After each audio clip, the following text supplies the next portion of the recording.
Chris, somehow we did it. We did it. What'd we do? We made it to the end of 2024. Yeah. It wasn't looking good there for a while. No. Between surgeries, elections, and just all around shit stuff, we did make it.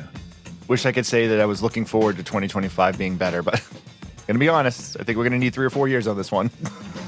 Yeah. Yeah, I'm still not ready to talk about that. Yeah, what's it? What? Anything I say is going to get me investigated by the Secret Service, so I'm not going to say anything. I'm going to be honest. I don't think you're probably that high on their list. They have plenty of other people they're trying to track down first. I got shit to do. I don't need any interruptions. None. Welcome back to Outside the Cinema, everybody, your weekly source for cult movie discussion. This week being our final show of 2024, we are doing our top 10 movies of the year. General movie list, not necessarily genre films, although I'm willing to bet both of us probably have at least half our list is genre films. Yeah. We keep it open. And again, it's top 10. We say top 10 movies of 2024, but it's our top 10 favorites. Yes. Not taking into account production. We do. I take that stuff into account for sure. But it's not like we're not grading it on this was the best screenplay, so therefore it falls in the list, even though I didn't like the movie. These are our top 10 personal favorites. Right, because otherwise, what's it called that we just covered? Shit. Which one? I don't know. It was some we watched that was good, and I didn't like it because it's just. Oh, the one where they were body switching. It's What's Inside. Yeah, it was really well done, but no. And I saw the TV Glow, really well made, but I don't know. No. You know what? Those are two movies that are not on my list either. But I agree with you. For the most part, but neither of them made the list. So my movie watching habits now unless it's for the show, I only watch things that I genuinely want to see. For a long time, I would watch stuff that I felt as though I was supposed to see, but didn't necessarily care about. Now I don't really. I'll take opinions, and if people go check it out, I'll check it out. But I don't go out of my way to make sure that I go on to whatever site, whether it be IMDb or Rotten Tomatoes, and look at all the stuff that's ranked high and be like, okay, well, I guess I got to watch these, or just because it's nominated for an Oscar, I don't make sure to. I don't. Honestly, most of the Oscar pictures, I don't even really. I think last year, Best Picture, I'd only seen 1 or 2 of them out of the 10 that were nominated or whatever. Yeah. A lot of dramas just don't interest me anymore. Yeah, I don't got time to be bummed about shit like that. If I'm going to be bummed about stuff, it's going to be fantastical bummed out stuff. Exactly. Yeah. So your movie habits, what are they currently like for you? Sparse. Because I've been busy this year, actually, as opposed to other years, and I'm not looking up. I'm just organizing the list while I talk. That's fair. We are live on YouTube, Facebook, and Twitch if anyone is interested. Well, if anybody cares, I decided not to fucking get dressed today. That's fair. So, I'm wearing the same hoodie I've been wearing for 4 days, so. Yeah. I just did the bathrobes warm. That's fine. You look good. Whatever. Thank you. You look very red one. Not on my list. Not on my list either. Hot Santa, a hot Frosty on the other hand. No, what were you asking me? Oh, yeah, I just went and watched the stuff I was interested in or that my kids wanted to see, and we would watch that stuff together. And it was a lot of TV this year, actually. Interesting. A lot of series we were trying to get through. I'm working on a cartoon series from the people that made Bob's Burgers, which is okay. I can do about 2 or 3 episodes of that a day. But we were watching Skeleton Crew, which I actually recommend. It's a lot of fun. It's not like any of the other Star Wars shows, and it's definitely better than a Book of Boba Fett, which was a huge disappointment to me, and I don't want to talk about. So I don't know why I brought it up. We don't need to talk about it because I still haven't watched it. So good. There's 40 minutes of good in that show. So first, I was surprised by some of the stuff that was actually listed as 2024. Because time has no meaning to me now anymore. It's all just a big blur of, is it Sunday or Monday? Okay, yeah. No. Then the 5 days in between Christmas and New Year's are just the most bizarre 5 days of the year. You have no idea what day it is. Am I supposed to go to work? Am I supposed to do I have to drop the kid off at school? I don't have any idea what's going on right now. Yeah. We use Teams at work, the messaging thing that Microsoft has. And that's used for like cross-building communication. There's all different groups for departments and all that. And usually every morning, because we can start up one of the theaters remotely, we'll start it up. I'll start it up and then I'll get in the car and drive in, and it's even if there's no traffic, it's on by the time I'm there, it saves so much time. But if we're doing it remotely and not going in, we send them a message that says, Omni's all set. You can test it. Let me know. So my coworker who starts stuff up on Sunday and Monday and when I'm on vacation, sent a message yesterday that Omni's all set and ready to test. And my boss sent me a message. And normally what happens when my boss sends me a message and it's my day off, and I have been off for a few days, I get really panicked about it. Understandably so, from years of being beat down by terrible bosses. Yes. So she basically wrote, "Are you there today? It's fine if Mark's starting stuff, but I just need to know what's going on." And I wrote back. At first, it took me like 10 minutes to word it properly in my head. And I said, "No, I was in on Thursday, Friday, and Saturday. I'm off on Sunday and today, and I'm back in whatever day." And she wrote back and said, "Oh my God, I don't know what day it is. Sorry to bother you." I'm like, "That's all right. I think it's Saturday too. You freaked me out." Yeah.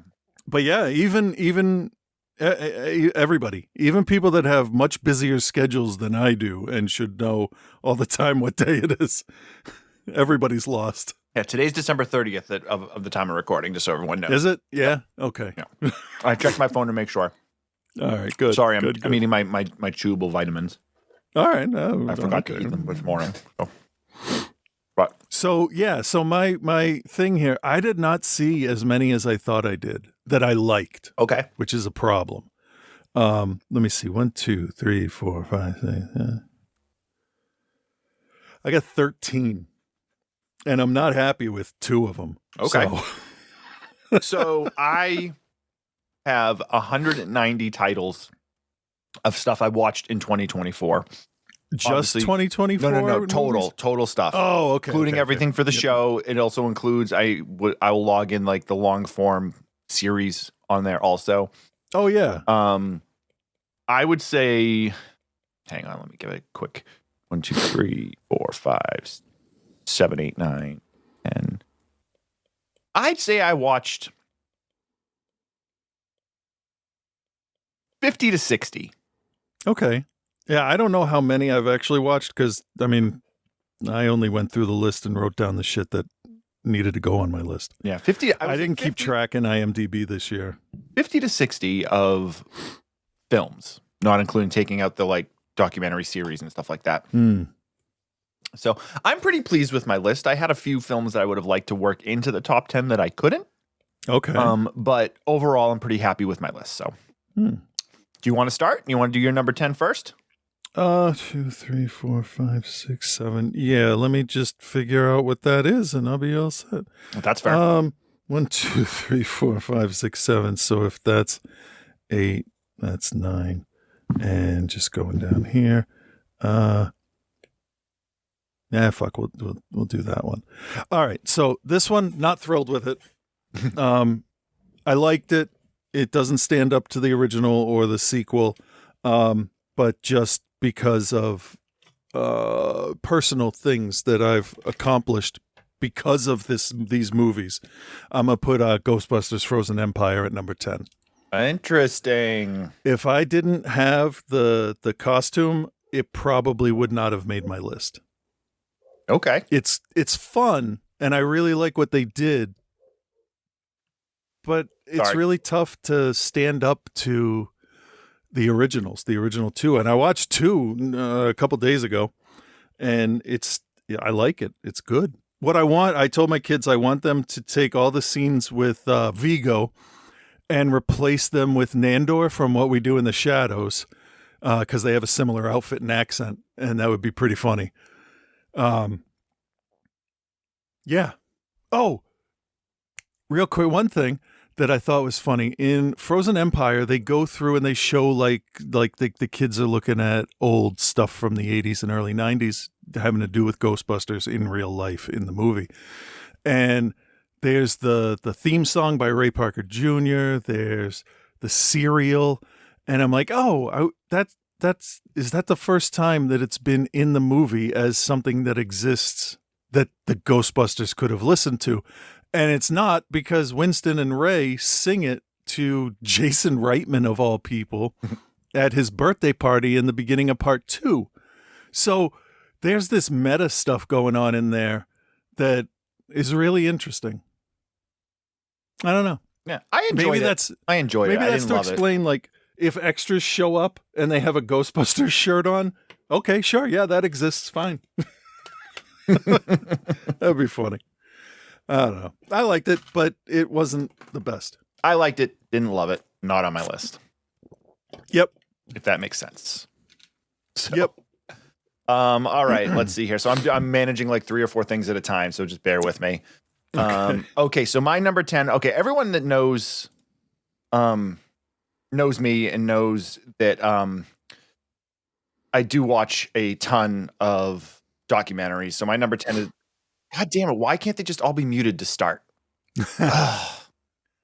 Come on. I want to share that tab. Okay, there we go, share.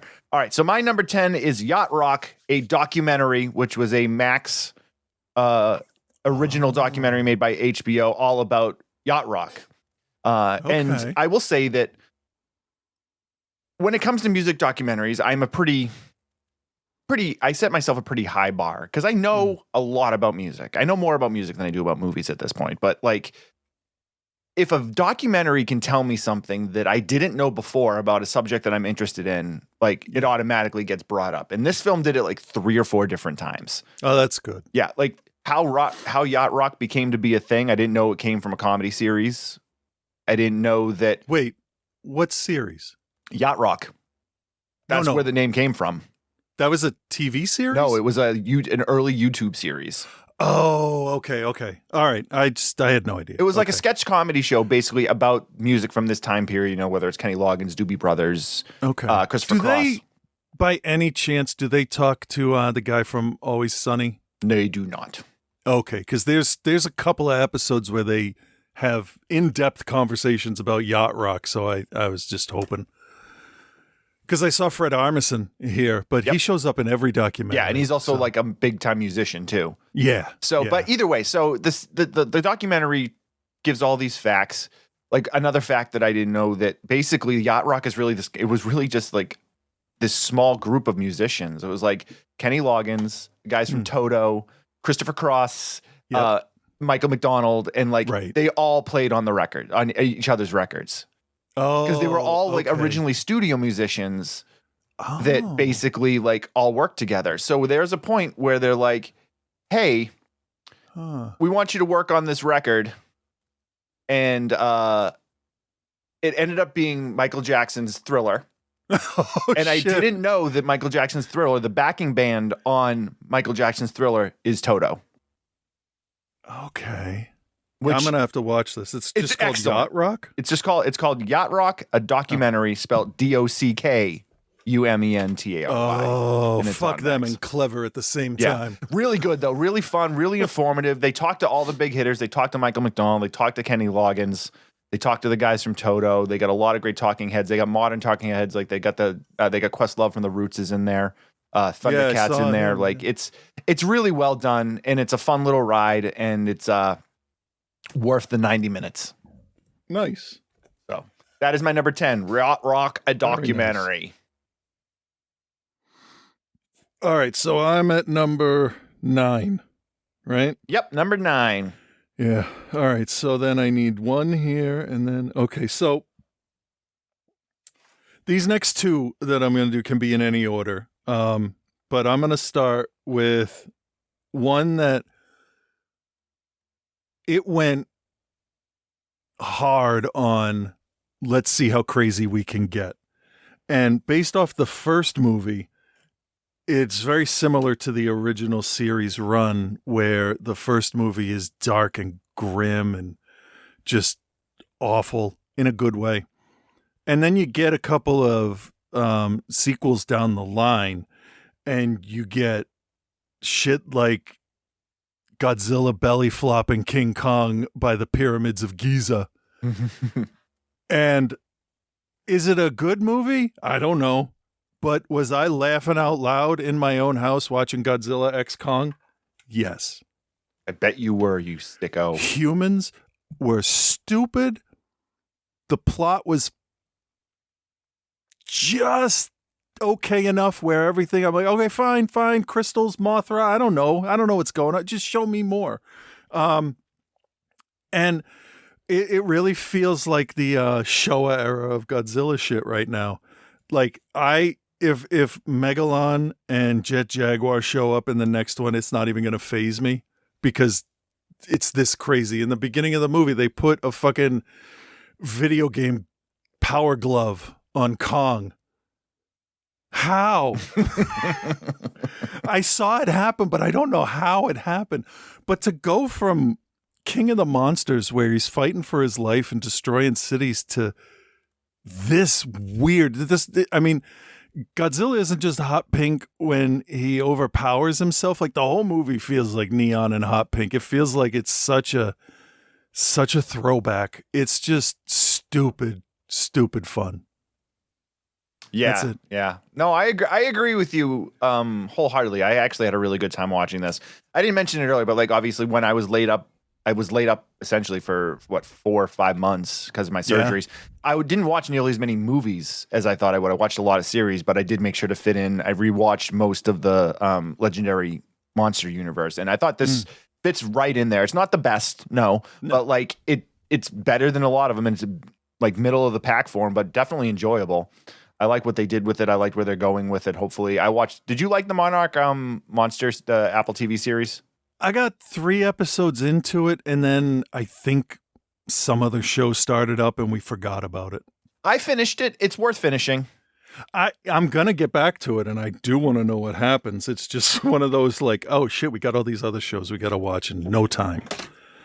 So, and plus it was in the beginning, you have to, that's the trouble with me and miniseries like this. Like, it spans, it's a global, like, kind of cast, and that's a lot of people to introduce, and then they do a couple of dumb things, and I'm like, all right, these people aren't worth they're not worth saving from Godzilla. I know what you're saying, for sure. So I gotta be in the mood to like accept stupid things, really stupid things that people do, because there's a couple in the beginning of the series that I can't remember, but nope, I hear you. I know exactly where you're coming from. All right, moving on to my number 9, late entry film that I just saw Saturday morning. I went to go see it. And I know this is probably going to be blasphemy for a lot of people because I know this is topping many, many lists, is Nosferatu, Robert Eggers' Nosferatu. I got a lot of good things to say about it. I also have a lot of issues with some things that happened. I'm assuming you haven't had a chance to catch it yet. No, we were going to go, and then I got sick. Ellen got sick. Yep. Like one after the other, we got sick.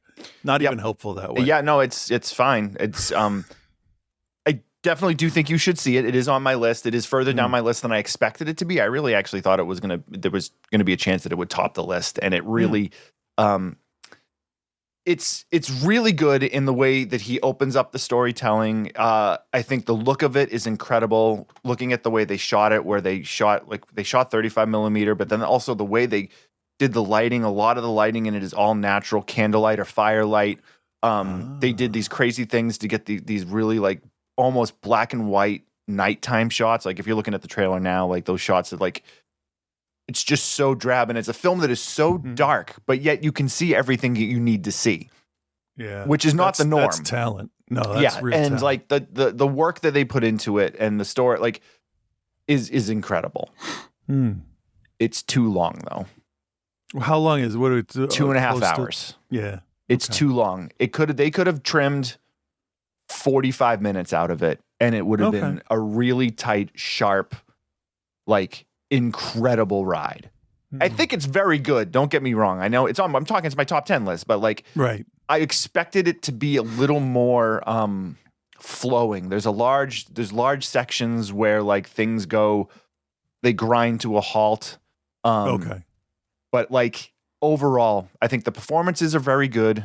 I love that they have taken the Graf Warlock character and shrouded him in mystery in the trailers, because you get your first really good reveal of him he's fucking terrifying. Good. It's about time. Yeah. He is like a rotting Romanian gypsy corpse. Like, and it's great. It's really, really good. Well, if anybody is going to go with the folklore of the time period and the geographical area, it's going to be Eggers. Yeah. He wanted to film it in Transylvania, and they just of course couldn't make it work financially. So he did a lot of stuff in Czechoslovakia, but they did to go, and like the castle shots are from, I think it's actually the same castle from the 1979 Herzog film. At least just they used the exterior of it. And then did it by the other. But it's very, very good.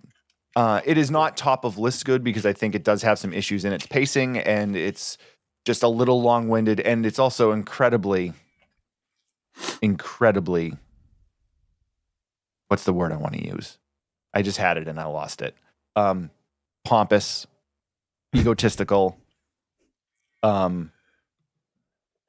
What's the specific word I want to use? Yeah. You want pretentious. Pretentious. Thank you. Oh my God. I couldn't. It's very pretentious. Yeah, but I mean, if you've seen an Eggers film, you know he's a pretentious filmmaker. Yeah, but that might just be his style. I don't know if he's pretentious. I don't know. I don't know either. But I want him to keep making movies. I don't care one way or the other. For sure. So this in the Eggers filmology, I would say this is second best. I think The Witch is still the strongest, which I have actually softened on. I know my original review of it was really, really tapered by the fact that everybody friggin' fellatiated it. Yeah. So I think that's the best. I do really like The Northman. I was not a fan of that one, although it's one of those make a list of the 10 best movies that you think you've seen. That would be a contender if we were doing like the last 5 years. Yeah. Because his camera work is beautiful. Oh, it's incredible. It's incredible. So I think that and Nosferatu are pretty close. I still don't like The White House. I've rewatched it. I still don't like it. Which one? The Lighthouse. Oh, Lighthouse. Oh, yeah. I'm like, what's The White House? Yeah, that's his next movie. Yeah. So yeah, that's going to be too long. Number 9, Nosferatu. Okay. Chris, your number 8. My number 8 was listed on the website for movies released in 2024, even though it was made for Netflix and went right to them. I would be remiss if I did not put an Ultraman movie on here. And Ultraman Rising, for a couple of reasons, was a lot of fun, and it's my number, whatever it is, 8. My kids, when I got the Funko Pop or a little figure of Ultraman, and I showed the kids, they laughed at it, and they're like, "It looks like he has a fish face." So they kept calling him Fish Face, like for 2-3 years, and then they sat down with me and we all watched Ultraman Rising, and they don't call him Fish Face anymore. They have the respect he deserves for him. No, but like they love him now, and it was really fun to watch my kids get upset because they don't know what we know. Like, oh, I'm going to introduce a baby in this thing here, and oh, look, baby's in danger, and there's me over there sitting there going, no, it's not. No, you're not going to kill a baby. Who are you, Damien Leone? Get out of here. You're not killing anything. But they get so concerned and they're so into it. And I miss that, but I love that. It's great to watch that. But also, on the other hand, Ultraman Rising had a shit ton of Easter eggs just for people like me. Right. And it was highly stylized, but I saw a bunch of the monsters, the kaiju that I like. And it was just fun. And that I think is what I'm going for this year. Just a bunch of fun shit. And that was fun. I expected it to be crap, honestly. But it wasn't. I liked it. I don't remember what I graded it, but I remember like I liked it, but I didn't love it. That sound right? Makes sense, yeah. All right. Yeah. It's not on my list, and it actually didn't even really factor into it. So I really love. I mean, I liked the series that Netflix did, but it wasn't. it wasn't the same story, like how he got the power as the original Shin Hayata. Even though the kid was supposed to be related to him, it was just like a mech suit that he was wearing. That was fine, but I don't think it would have made a list. Although it did get really crazy toward the end of it. This one pays its respects to everything that came before it, and it was really, really nice to see that other people outside of Japanese people have a love for it too. And it's not just me. I know for years that's all oh, hey, you ever see Ultraman? No, what the fuck are you talking about? Now everybody knows, which sucks and is also great. Fair enough. Fair enough. Okay, let's move on to my number 8. We're going back to documentaries. Again, this is a Hulu exclusive documentary. One that I didn't really... This is a story that I didn't know a lot about. It's the film is Fanatical, the catfishing of Tegan and Sara. I saw that title. Yeah, I was almost interested in it. Yeah, I am a huge Tegan and Sara fan, but this is the story that nobody even really knew existed until recently, whereas somebody or a group of people went online impersonating Tegan Quinn from Tegan and Sara and basically like catfished all of these people that she actually knew. And like, so she was like having these interactions with people and she's like, I have no idea like what you're talking about. And then people were like, oh, Tegan's such a fucking bitch. And it just like, it essentially ruined her life. Like they're like this massively successful band and like all of this stuff is going on in the background. And it's like trying to track down, they sent all these different cease and desist thing and trying to figure out what's going on. And like this person had been able to hack into the, like their taxes. Like it's insane. And now I met Tegan and Sara back in 2013 maybe. Yeah. And that was in the midst of all of this going on.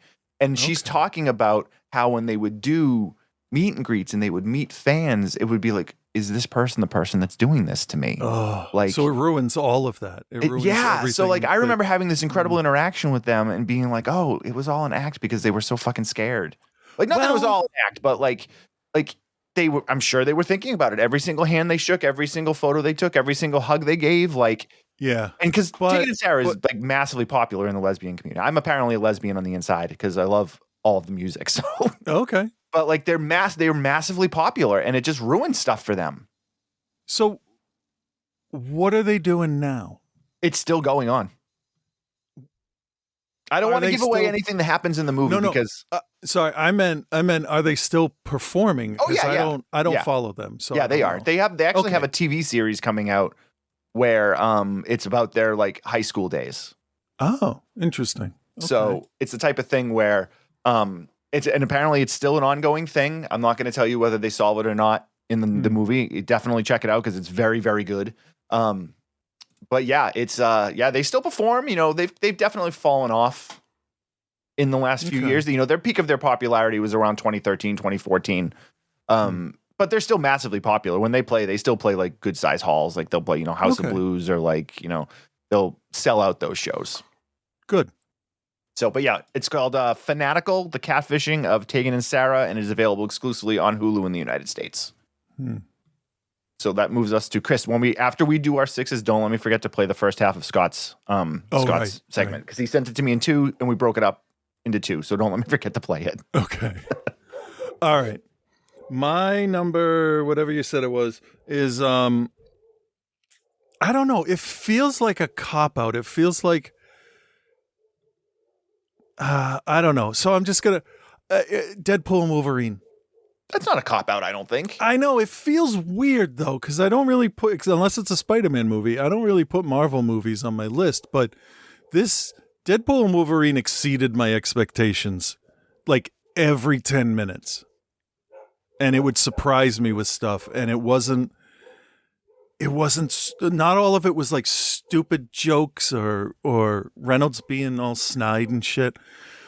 But a lot of really well thought out stuff. Like this movie was in the planning stages for a long time. I was going back to see what kind of cameos they were talking about and how they had to set everything up. And the fact that they almost got Danny DeVito as Wolverine in one of those scenes. Like they really tried their best, and it shows. And I don't think anybody could have made a better one. I can't think of anybody that could take that weird mix of multiverse and breaking the fourth wall in meta, and it's just mashed together in the way that feels comfortable. And okay, so I'm not saying that I can tell the future or that I'm smarter than whoever or, but I can or tell any of that. I'm smarter than you. But I did say on this show before the Spider-Man No Way Home came out, before it was even a movie, I said, hey, wouldn't it be awesome if Mysterio used Tony Stark's illusion tech for his stuff? And then he did. And I'm like, wow, I'm so fucking smart. Look at me. And I had turned to Ellen. I said, hey, with all this was well before this movie, with all this multiverse stuff, I would shit myself if they got Chris Evans back as the Human Torch. I said that would just be hilarious because they could play it off, and they exactly what he did. And I'm like, is my fucking TV listening to me and reporting back to Ryan Reynolds? What is happening here? I mean, it is, yeah. It was weird though, but that alone, the fact that they did that, like, awesome. That you can't get any better than delivering on the wish list of someone you don't know, right? Right. Right. I hear you. It's amazing. I thought I would be sick of Ryan Reynolds by now. I am when he's not in the costume. That's a fair point. Because for me, I think I figured out why I go through comedians the way I do. Their comedy stops being surprising to me, and then it's not funny because I know what the jokes are going to be. Because my brain's fucked. And it's that's one like, way to put it. He's going to say this. My wife likes to joke that I'm like a 10-second precog because I'll say something, like just an offhand remark as we're watching something, and then the character will say something very close right after. And the biggest thing, this is fucked. This is weird on like a Deadpool level of meta. I was showing the kids the Black Roses commentary we did. And at one point I said something like you're going to need more paint because he was going to go paint the town red. And then I said on the video, dude's going to need more paint. So I 5-seconded myself because I didn't remember I said that. Right. There's no way. But anyway, I don't know what my point is. But Deadpool and Wolverine was a super big surprise. And I may watch it again. I mean, I watched it twice. But we can talk about more of that later on. Okay. Okay, moving on to my number 7. Now, this is one that I guess kind of feels like a cop-out to me, too. But my number 7 is Furiosa, Mad Max Saga. Okay, that was close to my list. Yeah, I've watched it twice now, and that's kind of a good barometer for me if I like a movie is if I watch it more than once. And I've watched it twice, and it's long, so getting it into it. But it's really, being the prequel to Fury Road, it just works. They're able to work everything in the story so that it all comes together. Yeah. Seeing where she came from and how she got to where she was in Fury Road it works. Chris Hemsworth. Is it Chris or Liam? Yeah, Hemsworth. Yeah. It's Chris Hemsworth, right? Yeah. Yeah. So Chris Hemsworth is fucking incredible in it. Like, he's funny. He's so really good, funny, but so also brutal at the same time. Yeah. And it works. The effects are amazing. George Miller obviously is over 80 years old now, and that's amazing. The chance of us getting another George Miller Mad Max movie are slim to nil at this point because this did not really perform all that well at the box office. And it cost a lot of money to make. So I'm sure it did. Yeah. Cause they did a lot of practical on this. Well, even CG would have cost a lot. So it was just, mind. It was a very, I retract my comment. I know. Right. But Chris Hemsworth is awesome. Anya Taylor-Joy, I think she does a really good job too. She really, gets what Charlize Theron did and builds upon it. It looks awesome. It's exactly what you think it is. There's nothing about it that's gonna like change. Like it didn't do anything that we've never seen before in the Mad Max world. It just looks better, and it's some new characters. Yeah. So yes, number 7 for Bill, Furiosa: A Mad Max Saga. All right. So we now move on to your number 6.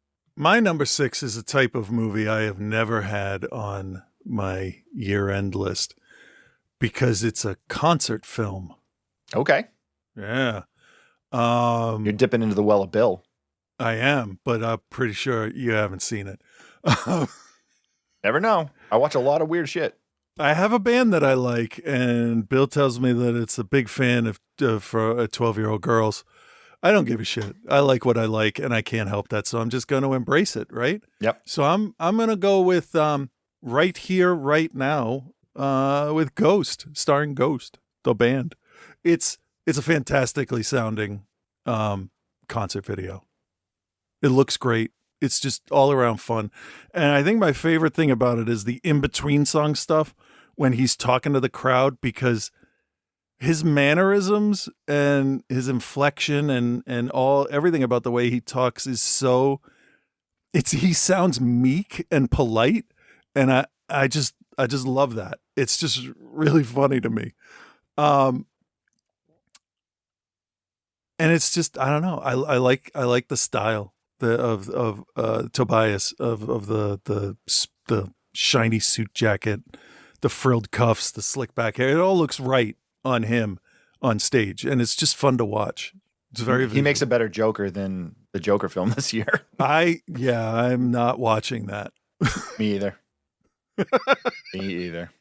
No interest, but it was fun. It starts off with my favorite song by them right now, Kaisarion, and if I remember right, because I don't know, but Square Hammer, which is another really great song, I think is what they close the show with. But I've been listening to it on Spotify as well, so I'm not entirely sure. But yeah, it was just fun. I don't really like concert films all that much because I think they mix the crowd in too much sometimes. But no, this sounded great. Every note, like I didn't hear. I'm sure they went back in and corrected stuff if they needed to, but he has female backup singers on this instead of I guess doubling his voice on the record or whatever, and it changes it enough where it's like, oh, I'm kind of sort of listening to this for like the first and a half time. But it's neat. It's kind of like a remix of the songs, but I get to watch them do it. It's just fun.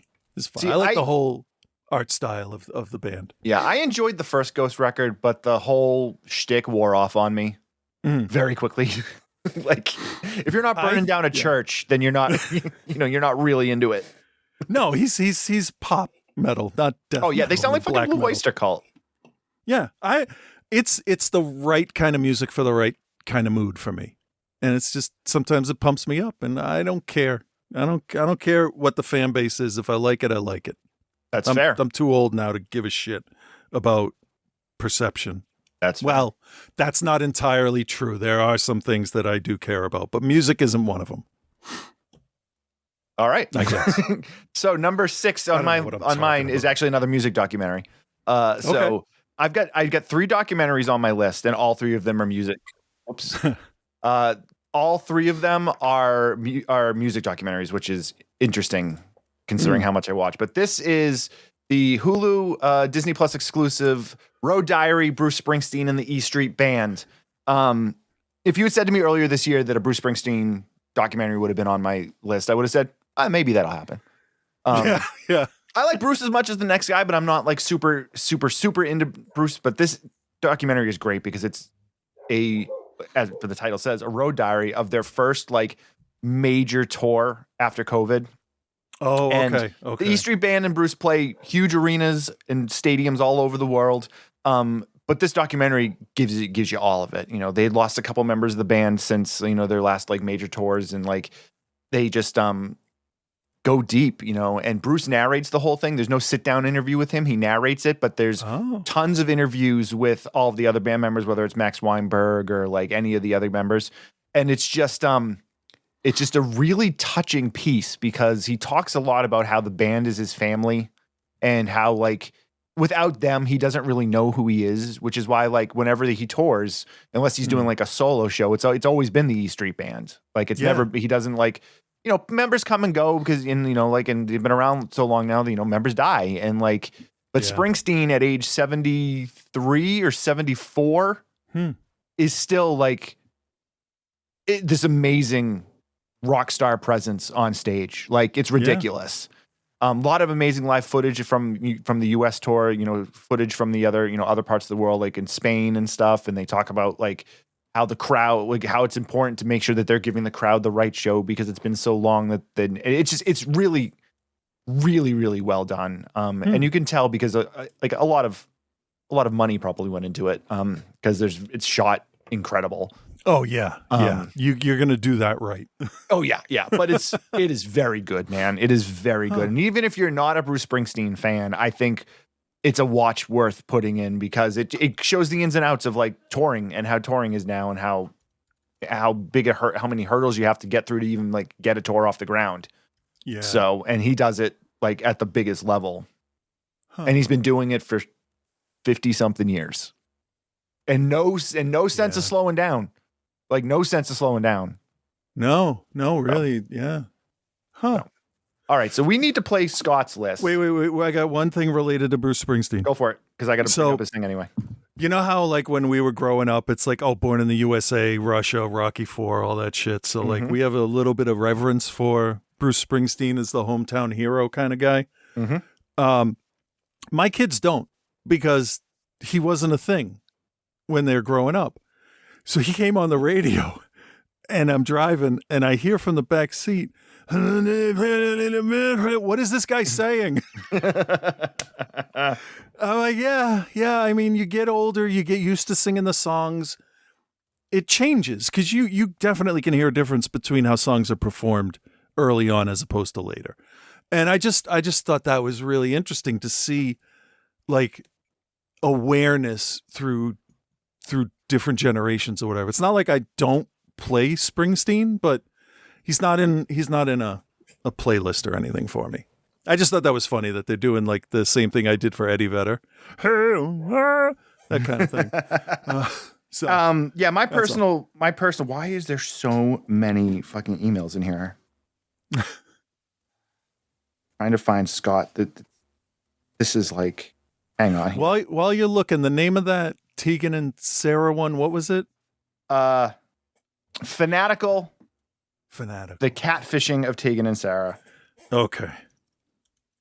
What is going on? There. Okay. Right. Now I can read about it. Okay. Am I even looking at the right email? I have no idea. I'm going to say yeah.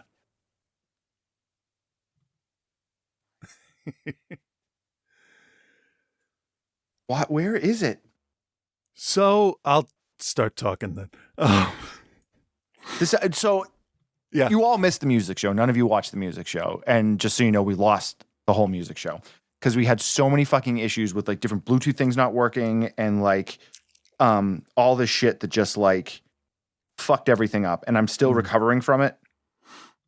Which email is it? What is even happening here? I don't understand. All right, I got it. That. Okay. I got it. Never mind. Everybody can wonder what I don't understand. No, I was just gonna say like we had issues, and yeah, I'm gonna blame you guys because nobody watched the show live to tell me that the audio wasn't working properly. Somebody watched the show, I would have known and I would have fixed it, but now nobody gets to have the show in general. So, all right. Anyway, here's Reverend Scott and his part 10 through 6. Simon Rex's character, he's supposed to be like some bigwig chef because he keeps talking all the intricacies. Help me. Details. I forgot about that.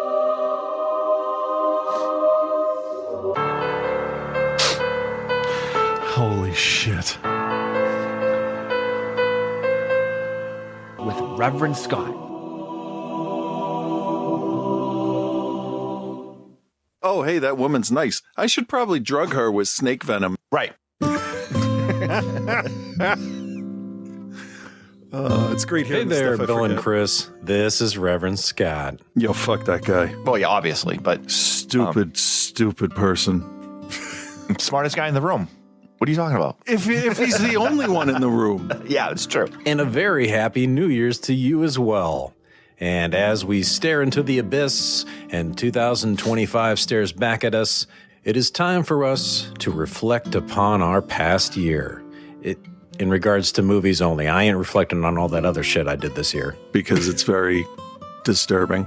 And by this point in the show, you should be done with your 10 through 6 or so. I got it right. So I figured I'd do the same thing. But since I'm better than you, I will also quickly mention my numbers 12 and 11. Fucking stupid. So without further ado, here's your new objective opinion on new movies that were released in 2024. Beginning with number 12, Heretic, reviewed masterfully by me on episode 870 and receiving an A- grade. This could have easily squeaked into my top 10 somewhere. It's fun, thought-provoking, and a little bit creepy, not to mention how thorough that review was despite it being an entire month between the time I watched it and the time I reviewed it. You watched that so long ago. Wow, good job. And at number 11, It's What's Inside, covered beautifully by me with all the correct character names in episode 873.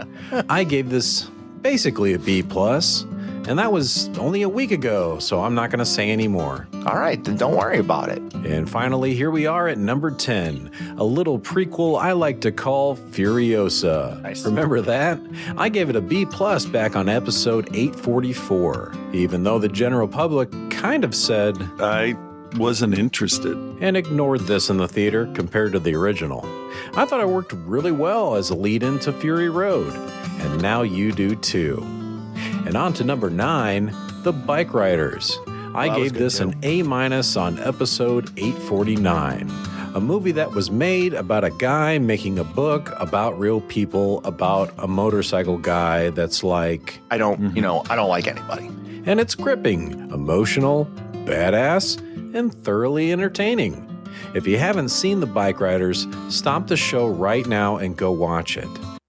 Okay, now that you're back, my number really like The 8 Bike is the Riders. first sequel on my list, Maxine.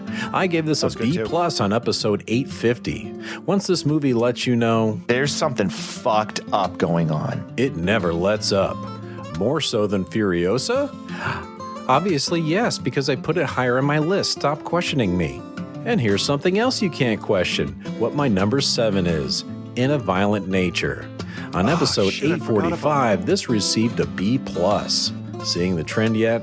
This movie was gruesome and brutal, but it did it in a different and interesting way.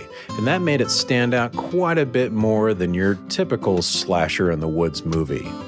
Not sure what your number 7 was before, but now it's In a Violent Nature. I'm okay with it. Like it matters, but it's all right.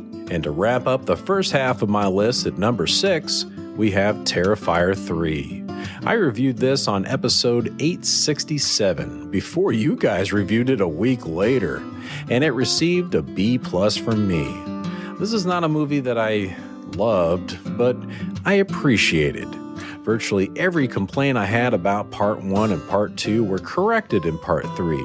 For the most part, a lot of effort was made to expand on the lore, gore, and the atmosphere. The quote that best fits Terrifier 3 would be, It works perfectly. It does, and I hate it.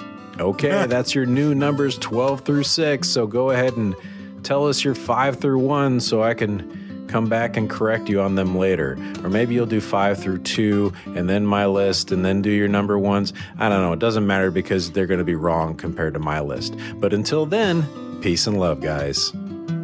How does he not know that we might not have the same ones? I don't know. So far, so good with Scott's lists. I'm not Yeah. going to mention any of the titles until we get towards the end because they may show up on either of our lists.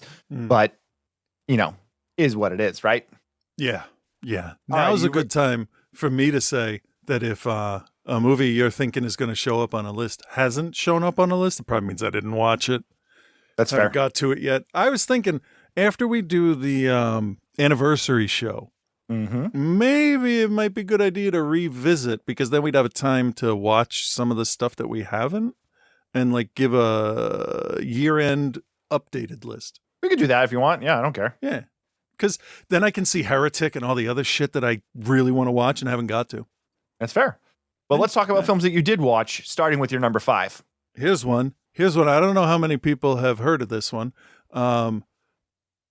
I only heard about it because I was watching. I like to be an asshole and go through the YouTube videos that say 5 movies you've never heard of. And I do that too. Ugh. And they're like, Terrifier 2. Did you know the Terrifier 3 had a film that came out before it? Yeah. Scream. What? This little known gem.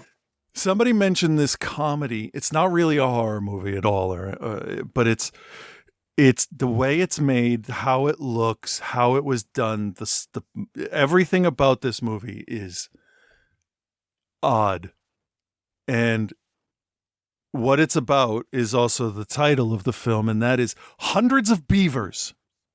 I've heard about this. I haven't seen it. Hundreds of Beavers is a live action Bugs Bunny Daffy Duck cartoon. The beavers are humans in beaver costumes, like cartoon beaver costumes. There's wolves. And basically it's a guy who used to have a cider business in the 1800s. Yeah, there it is. And it blows up. His whole thing blows up, and he needs to get his life back together. And in order to pursue the woman that he loves, you find out that what he needs is from this trading post. He needs to bring the father hundreds of beaver pelts so that they can be made into stuff, and like that he can basically to show that he can help sustain the family.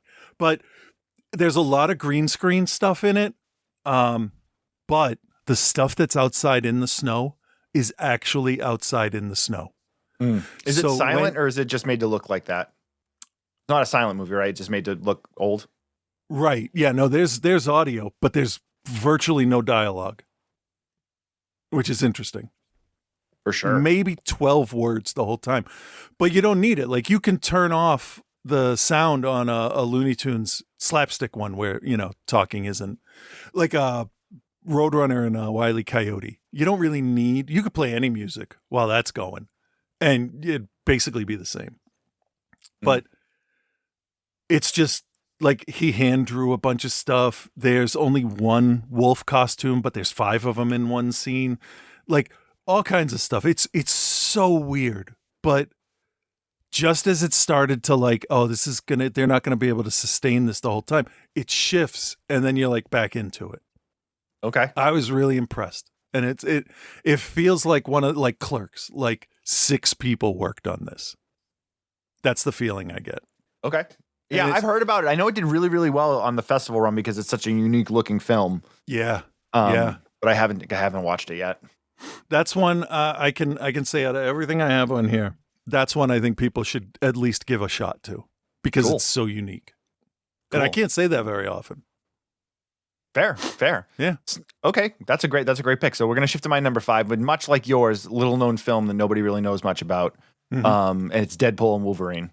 Oh, wait, did I watch that? I heard about it. So Deadpool and Wolverine, we talked about it a lot. I didn't say much when Chris said stuff, but I agree with virtually everything he said. I am not a like Marvel Easter egg guy. So like, I know there's tons of things that come up in this. Yeah. I'm more the movie universe, but like, seeing the cameos that are brought in, I think they're all super effective. They're all fun.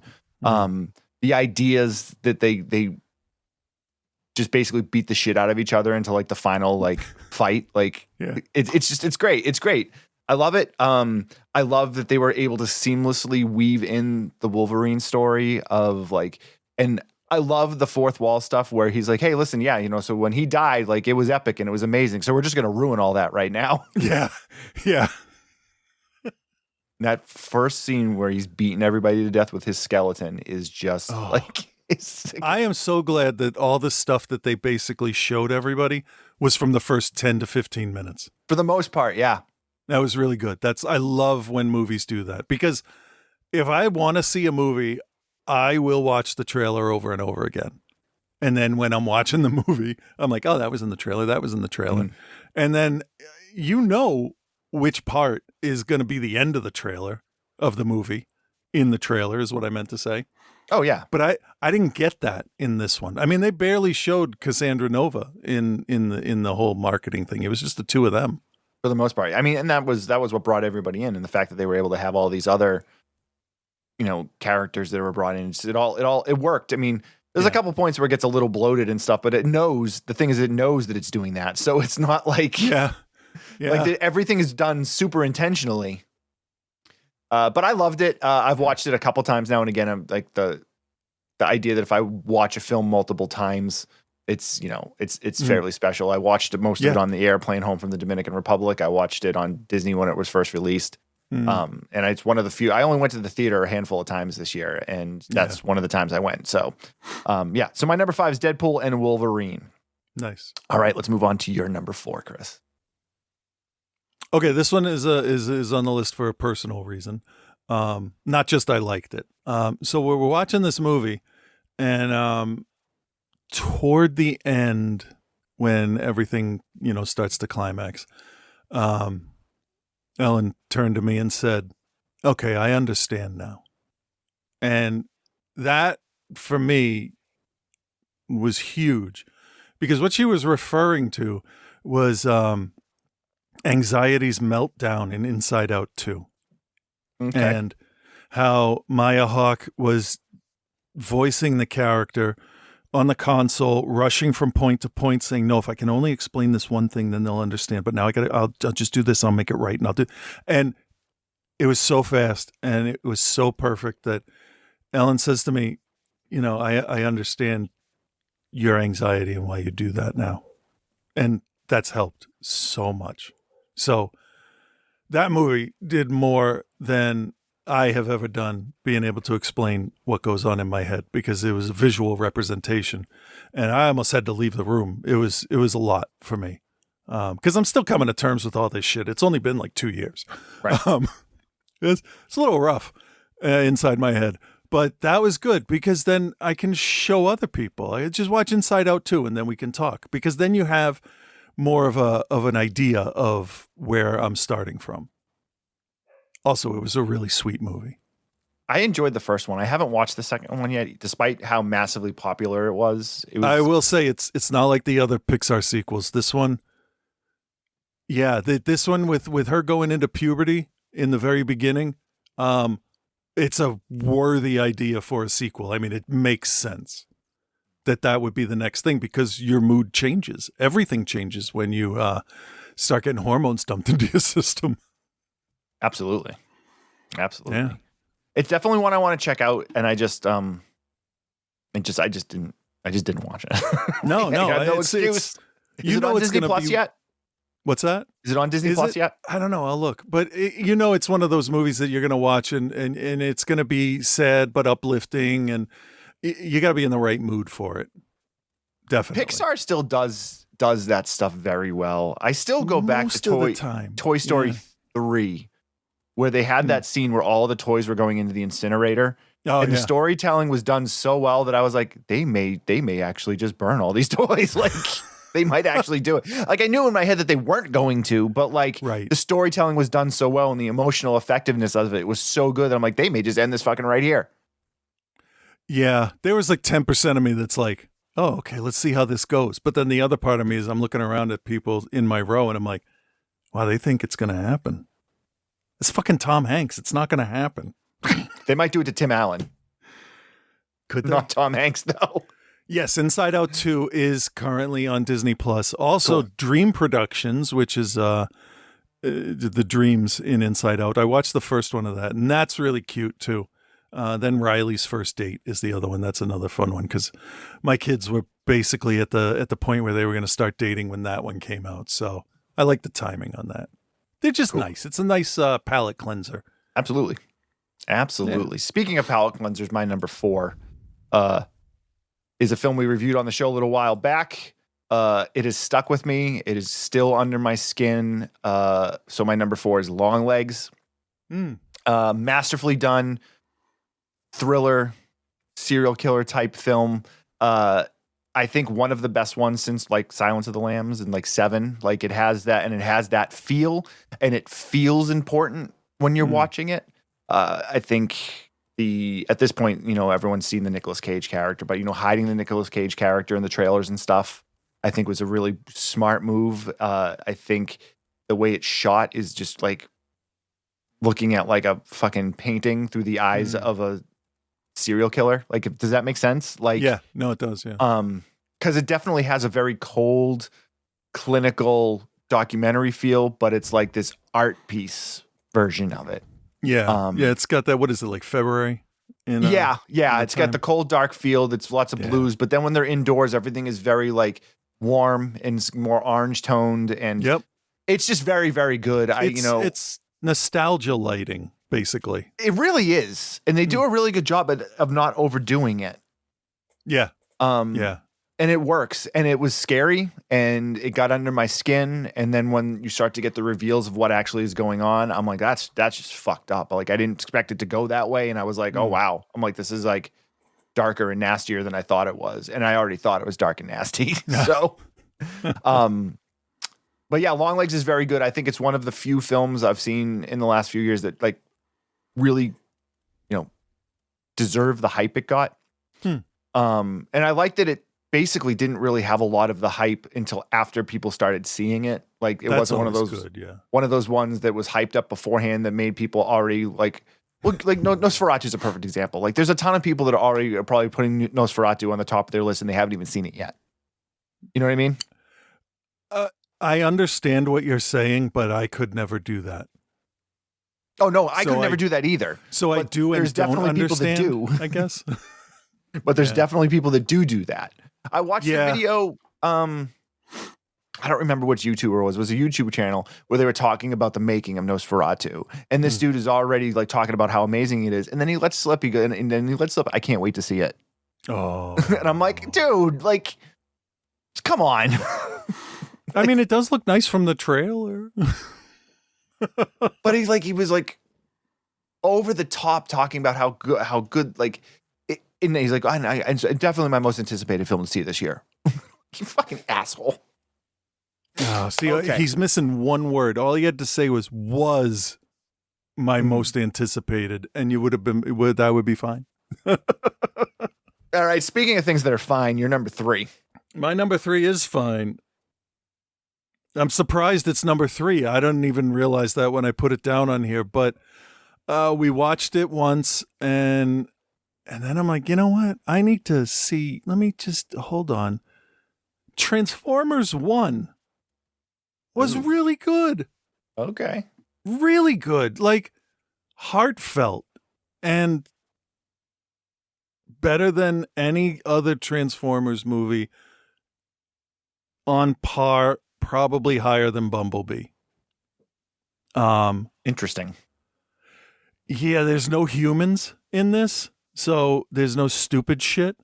You got a lot of great people doing good voices in this, and I don't know, it was solid. I was very happy with it.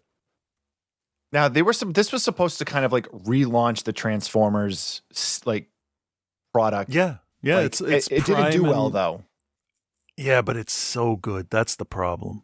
It's really well. Yeah, done. but like I think they like aren't going to do another one now, which is stupid.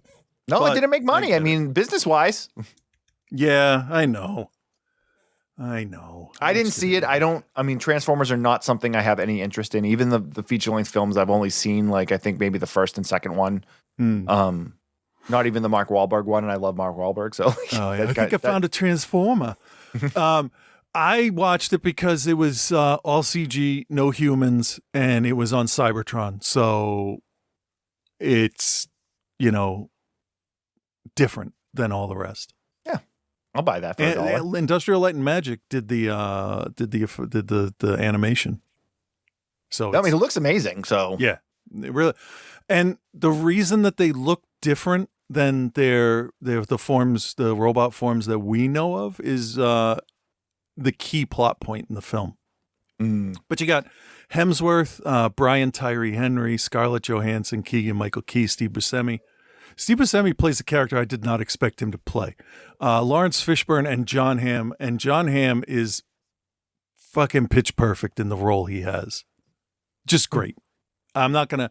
If I say more, I'm going to give stuff away. But the only thing I will say is it does, I think, play with the lore of the whole thing, but not in an egregious way to me. So Okay. yeah, it's fun. I watched it twice, which I don't think I've watched any other Transformer movie twice except for the original cartoon and Bumblebee. So that's like 6 or 7 movies right there I didn't watch twice. That's fair. All right, cool. All right, let's move on to my number 3 sequel. The first film in this series was my favorite film of the year when it came out a few years back. And I thought this was good, not quite as good as the first one, but I'm in love with this universe. And my number 3 is Dune Part 2. Oh, yeah. I don't know if that was showing up on your list or not, but we talked about when Dennis's first Dune came out, we talked about how he hit everything pitch perfectly. Like, I think a lot of us that really fell in love with David Lynch's Dune had a very specific idea and feel of what it was supposed to, and it was this weird, perverse type universe. And now this isn't that, but it has those kind of inklings and feelings to it that you get. I think in terms of like its continued storytelling, it's great. You know, it picks up essentially from where the first one first one ended, and it goes deeper. You know, and I like Timothée Chalamet. I maybe he's a little overexposed now because he's in like it feels like everything, and he's like you turn on the TV and he's like in cologne commercials and like, but his Paul Atreides I think is great. He's a good actor. That's the only difference, I think, is that like he can pull off all these different things. Yeah, he does a great job. And obviously it's got the same look as the first one, which is this massive epic world. His presentation of Arrakis is exactly what I want from it. And just I think it's really, really solid, and it's like everything I said about the first one I can essentially say with this one. And this one may be even better because they didn't need that hour and 10 minutes of ramp up time. Right. In this one, it was able to hit the ground going. And the Dune, Dune Legacy? Is that the TV series? Yeah, I think so. The HBO series is also very, very good. It is. Okay. I haven't finished it yet. I think I have like 2 or 3 episodes left to go, but it takes place 10,000 years before the Atreides saga. So it's kind of setting up everything for the future. So, but it's far enough in the past that like it lives on its own and it's not troubled by having to fall into the standards of the stuff that's presented in the first film. Okay, so this would be, I'm looking this up here because I know that Princess Irulan in the beginning of Lynch's says, well, depending on what version you're watching, I guess. Sure. She says that the movie is it's the year 10,191. So it's the year is 191, but that's before the birth of Paul Atreides. So no, that's a different line. So it's still way far in our future. Yeah. It's not like 2025 to 10,000. Right. There's the expansion into space and then something. I'm not fully versed on Frank Herbert's lore for the series, but yeah, I read a number of the books when I was younger, but I haven't revisited them because I'm surprised that I understood what I did when I read them when I was like 15 or whatever, like because they're dense books. Like, they are. The first one has a glossary in it. Yeah. I read that in 6th grade. That's crazy. I know. I read Children of Dune when I think I was in 7th grade. Like, Children of Dune has one of the best, like, just throwaway piece of lore building that I've ever seen. They're talking. It's a bunch of people sitting together. I think there's the Navigation Guild and some other people are sitting there, and they talk about the planet Ix, which is spelled IX. And it's called Ix because it's the 9th planet in the system. Mm. And I'm like, that's fucking brilliant. It's small stuff like that really brings me into the writer or the filmmaker or the whatever side, because you've thought about that just a little bit, just enough that that's what would happen. That's how that would get its name. And it's just like, you don't need that. You could just be like, I like these 2 letters together. But no, he's got a reason for everything. He's almost like Tolkien in a way, with making everything so dense. Mm. My favorite thing, and then I'll stop talking. My favorite thing about I'm just listening to you, man. About the first movie is how they explain the Bene Gesserit and how they proliferated throughout the galaxy and how they are seeding prophecies on different planets to maintain power. I'm like, fucking, I'm in. All in. Every chip and action figure and dollar bill I have, you got my attention, movie. Crazy. Because then anything that Paul Atreides does can be twisted some way or another to fit the prophecies. Right. Which I like, because it's not a prophecy. It's just some shit somebody made up. They are making it that. And that's better than the Lynch version, which was pretty straightforward. I love the Lynch version. Oh, I do too. And the Villanueva films and universities building are a different thing. Like, I can feel two completely different things.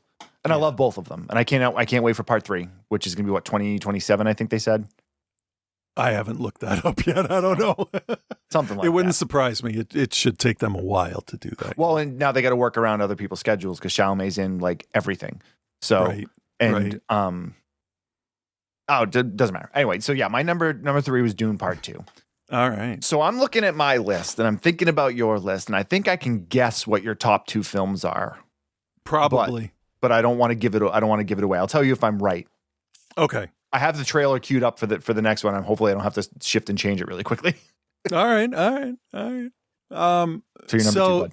This one was highly my top 2 are the most highly anticipated movies for me of the year. This is a smaller one. It killed on the circuit, on the, what's it called? What are those things? Festival circuit. Mm-hmm. Word of mouth was through the roof. I ignored that because I was still interested. My wife wanted to see it. My kids were interested in it. And I have probably watched Late Night with the Devil about 12 times. So here's maybe not a first, but both of us have Late Night with the Devil at number 2. That's my number 2 also. Nice. It was perfect. Yeah. Talk your part and then I'll talk about it too. I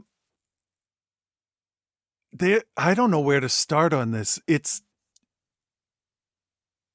David Dastmalchian is he's going to be huge. He needs to be huge. I don't know how he isn't already.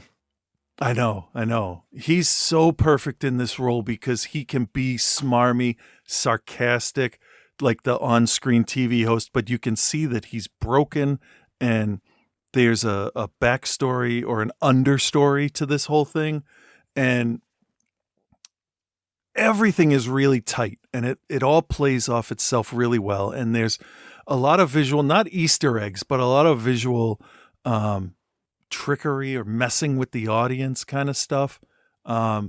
Headlines on newspapers and magazine covers and transmissions. Like, there's all kinds of stuff in here. And hidden stuff that later you think got pointed out, but they weren't pointing that out. They were pointing out the thing that had happened before. It's just so well thought out. And the time period that it happened in makes all of it believable because, like, you're not going out live, so no one's gonna no police are gonna show up. But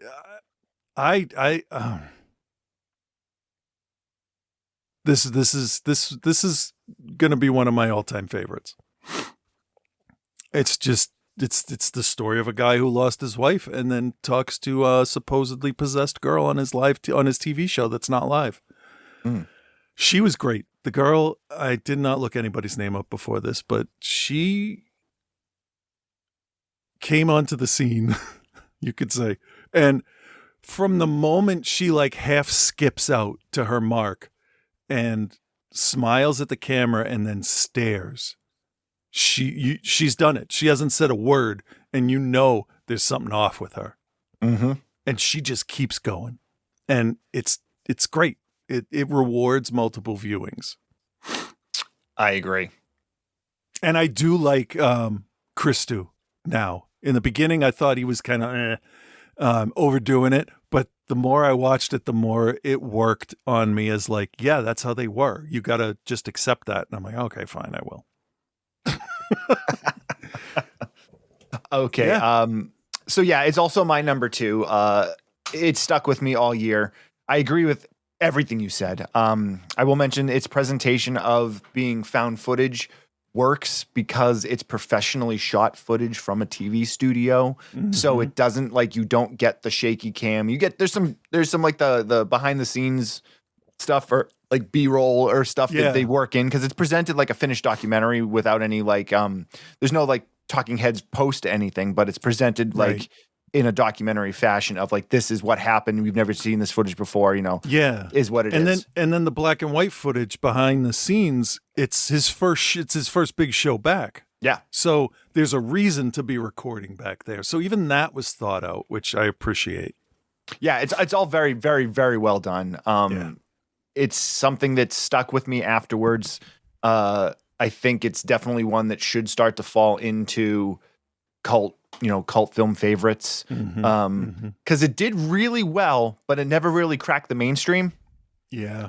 So I think it's a prime example of a future cult film. Yeah. Yeah. I think in a year or two, I think we're going to start hearing about it again. I mean, there's a lot of there's t-shirts and all the stuff that goes along with it. So it was great. It was great. I loved it. So. My favorite part of the whole thing, there's two things that are like incidentals. One is the theme song, the In and Out theme song that they play. It is so perfectly 70s. Like, I feel like I'm like 5 years old when I hear it.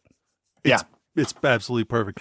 The other thing is watching the musicians play. There's one scene where the guys, I forget if he was saxophone or whatever. I just, the expression on his face, like he plays like, and the saxophone comes down and he has this boom, slack face, nothing. He's like, I finished, I'm done, I'm waiting for the next part. And that's how they are. I mean, you do that every night, you're going to get like, okay, now I don't do anything. He doesn't have to act, nothing. And it was just so perfect. It just felt real. Yeah, I love it. There's a lot of little moments. Yeah. All right, let me ask you, should we play Scott's first or should we do our number ones and then play him? Now let's do Scott's. I really want to know. Here we go.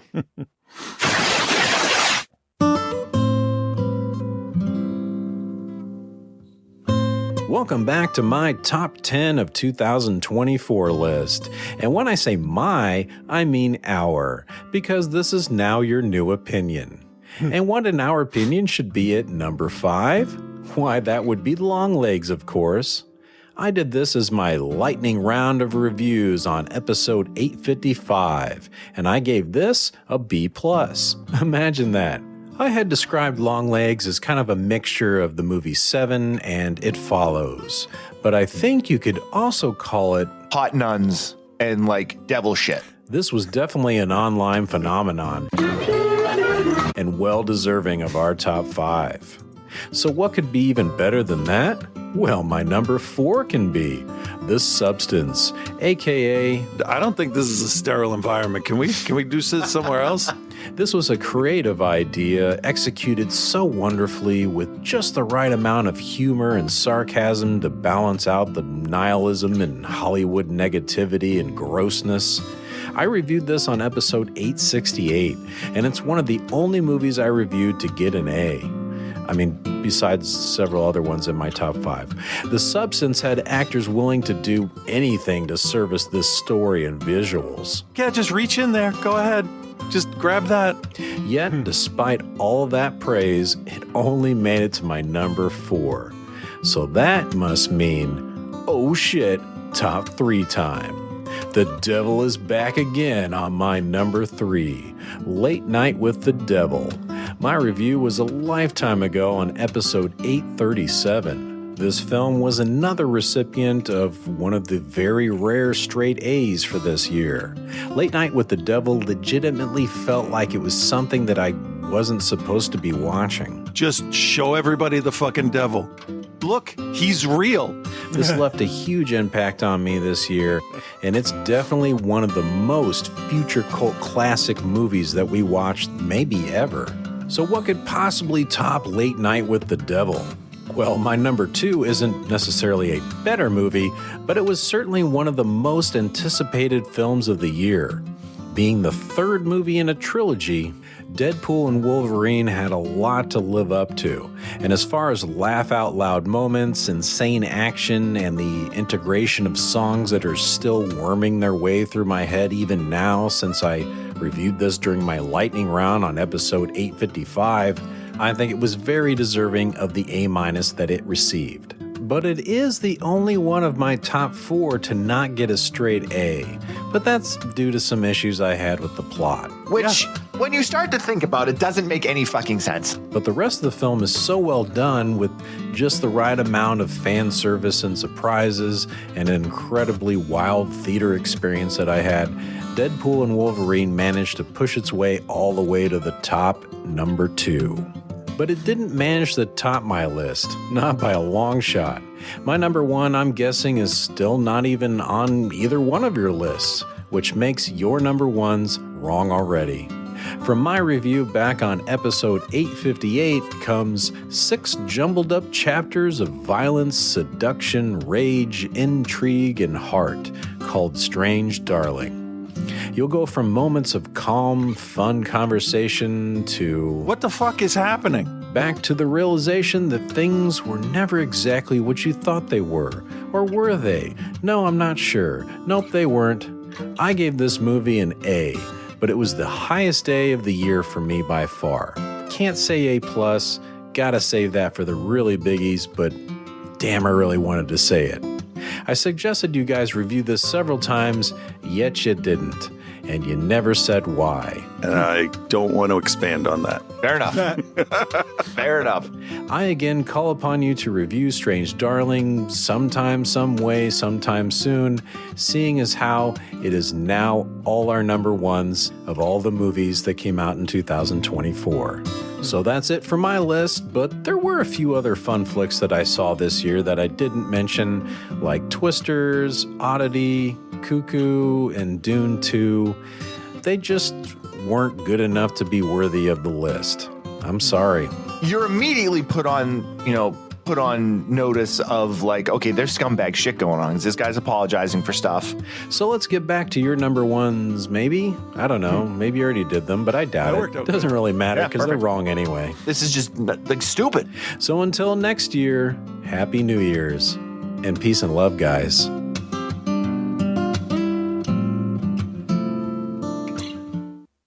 Holy Shit with Reverend Scott, the sexiest podcast segment of the year. Because it's just a tease, and I kind of like the feel of it. Okay, that's it. Maybe you should leave now. You know what? Fuck it. Yeah, we're gonna go. I'm gonna forego Joe's segment this week. Oh, that makes sense. Yeah. Just no since we're offense doing to Joe. No offense to Joe. We'll give him the week off. Since we've been talking about stuff, it makes sense then I could put Strange Darlings at my number 1 because I haven't seen it yet. So therefore, it's my favorite movie of the year. Yeah, I don't know if I've even heard of that. And Scott, the reason we didn't do it is because the schedule was already made and Chris already had the films that we were covering. So maybe next year. Good luck. Okay, your number 1. I think I know what it is. I mean, it can only be one thing, right? This isn't even a. I shouldn't even like dance around it, right? Should I just put am I right? Hang on. Put the trailer up. Am I right? Yeah, of course it's fucking Terrifier 3. I went to the theater to see it. I bought the cups. I bought shit for my kids, like Funko Pops of Art, like naked reading a newspaper. Like, wait, what? We're into it. Oh, shit. I gotta send you a picture. I don't know if I want it. No. It's of my dog. So the glasses that Art just took off his face, the Christmas tree glasses, I bought them for my kids, and the first thing they do is put them on my dogs.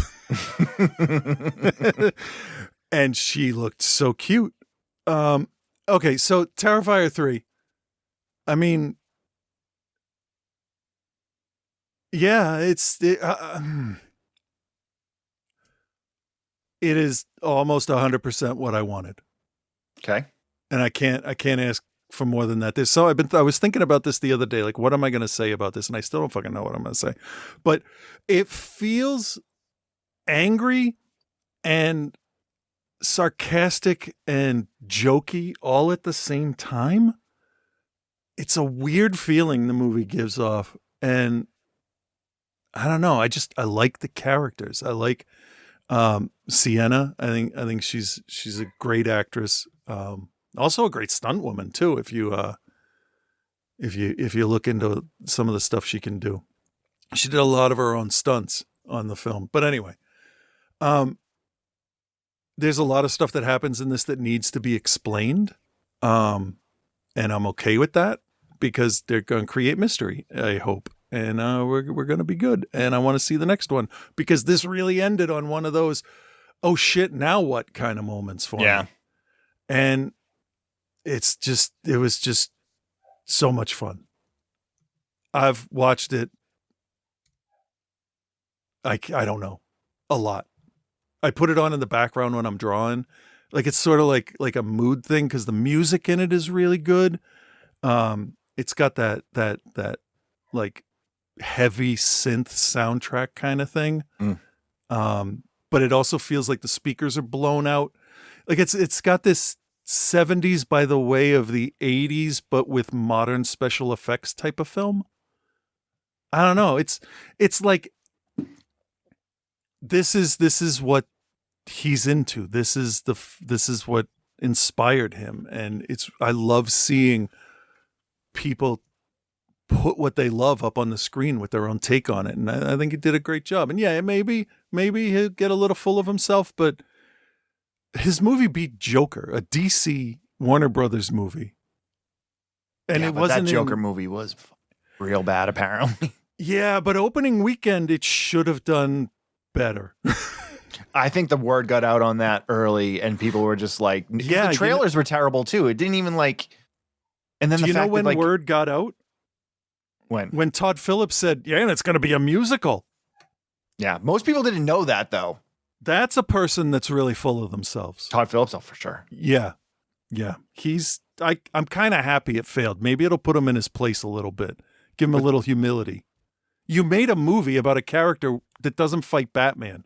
And then in the end of this one, because I read about it, because I have to know, but I'm not going to watch it. So spoiler alert, he's not the real fucking Joker in Batman's world, apparently. So what the fuck did you just make us watch? Cool. I have no interest in seeing it, and I'm sorry if you did. All right. Let's move on to my number one. Okay. Joker Folie à Deux. No. Yeah. No, it's sorry. And let me get the thing up here. A film that stuck with me more after I watched it was The Substance. Yep. And I continue to think about it. I continue to think of its like themes and the way it's presenting them and what it says about, and this sounds so fucking egotistical, but like it's true though. Like it speaks on society and how we throw people away when they're not useful to us anymore, and how anyone will take a quick out if they can get it, regardless of what the consequences are going to be. It's shot incredibly well. It's written incredibly well. I think Demi Moore is incredible in it. The monster makeup is incredible. All of the ideas that are presented work. It's just well done across the board. It's not perfect, but it definitely overcomes whatever inefficiencies it does have by being really smart Mm. and doing things that you would never expect to be done. And like where it ends up going and how it ends is just like, I mean, this is ridiculous. Like, Yeah, it does get insane at the end, but it builds It so works. slowly to it that it does. it works. Yeah. Um, If I was doing a top 10 best, this would definitely be on the list, but it did not sit in my head very well. So I don't like it, but I respect it. it sat in my head more because of how uncomfortable it made me. Oh yeah. Yeah. I find myself thinking about it multiple times a week. Its look is, I love the look of it. Yeah, I may have made a mistake leaving it off the list, but I can correct that when we do the update list. That's fair. That's completely fair. But yeah, my number one is The Substance. If you haven't had a chance to check it out yet, it's one of the films that, despite all of its hype, it follows through on it, I think. So there you have it. Yeah, I didn't expect it to be able to do that, but it absolutely did. It impressed me, but it made me feel weird, and I didn't like that. But that's exactly what it's supposed to do. I know. That's why I respect it. Like its whole neon Hollywood feel, and like, Yeah. it was just great. I really, really loved it. Really loved it. Yeah. Okay, so as far as honorable mentions, what do you got? Smile 2, The Substance. Smile Alien 2 was actually Romulus. good. I liked it. I did not like the first one. The main actress, I think, does Scared better than most anyone else I've ever seen. She's great. Okay. I'm not really into the world of pop music and dance and all that, but it did not make it inaccessible because it's not about that. It's about the person, which was nice. It was nice to have a huge famous person in universe have the problem instead of just some nobody like in the first one. Right. What else I got? Alien Romulus did not make my list because of one line of dialogue. Get away from her, you bitch. Yes. That's one person's line. I was just actually saying to Alan the other day that, like, I got a bad feeling about this. That's fine because normal people say that. I kept saying, and I keep thinking that what they should have done is just a little nod to something else and make it original. And you take another line from another movie that's intrinsically tied to these and mash them together. And you either have the character say, "Get away from her, you ugly motherfucker," right? Yep. Or "You're one ugly bitch." That's it. And then it's not the exact fucking thing that I cheered for in 1986. It just feels stolen. It's like I keep going back to the Abrams Star Trek where Spock's dying in the radiation chamber for the engines, and like I've known these characters for like 3 hours. I don't give a shit. You did not earn what you think is this emotional touchstone in the film, you know? Yeah.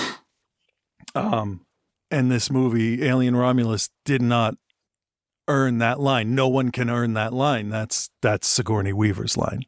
100%. I'll go through the rest real quick here. What do we got?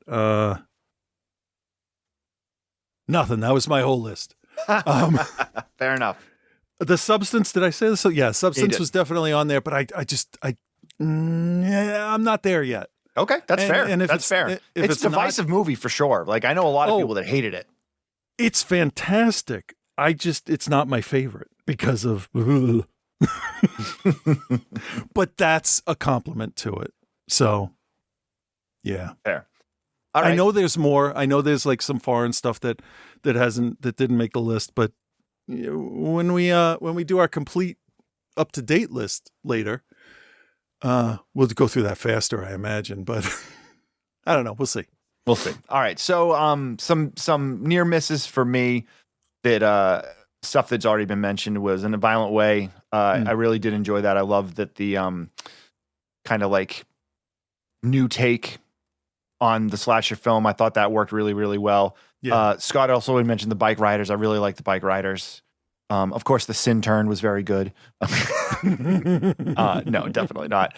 I really enjoyed. I saw the TV Glow, but it just didn't stick with me. There was some certain things I had real issues with. Yeah. As far as the most fun film I saw in theaters all year, The Fall Guy was, I thought, very good. That's when I was trying to find time to fit in before we did the show because everybody said it's just fantastic. It's great. Yeah, fun. it's great. It's great.